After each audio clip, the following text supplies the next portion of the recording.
speech maybe like 12 times. Sam's my witness. I threw it over the balcony like 5 times. I burned 2 of them with matches, and then oh no, on a piece of paper. I probably know.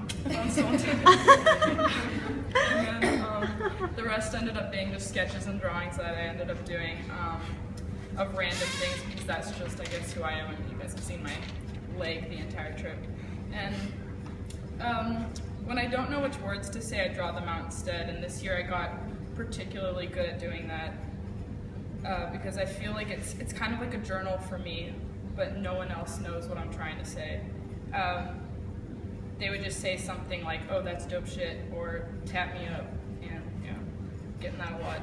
And I smile because I get to give them a piece of what I'm thinking, kind of like Morse code, but no one else knows what I'm trying to say.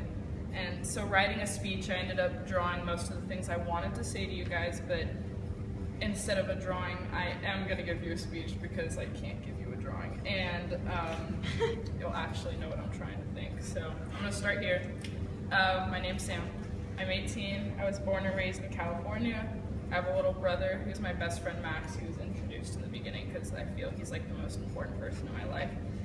And I am a Jew, but it's not my religion. It is my religion, but it's not really a religion to me per se. It wasn't forced upon me.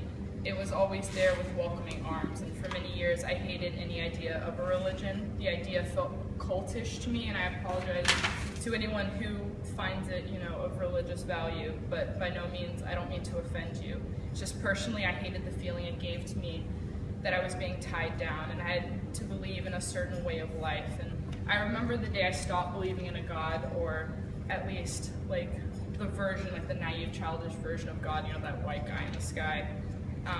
I was in 7th grade, and I was sitting at the dinner table with my brother sitting across me, and that was the night my mom, she told me she had breast cancer. And those words to me meant nothing else than I had to just suck up any emotion that I had and just give my mom a hug so that she wouldn't have to be so strong for a second, and that she could just hug me back and just cry.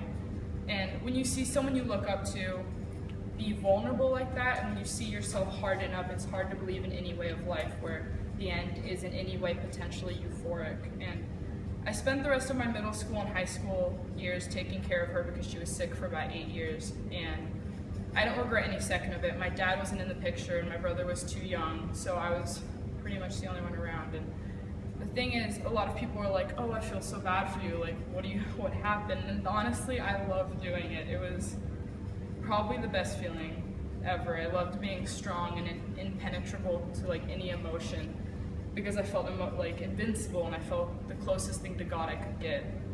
And this later resulted in my lack of friends and social life and lack of security in myself, and I was scared, and I still am, but I became fed up with that feeling this year. For once this last year, I was independent, and no one was dependent of me except for myself because I was so far away from home, and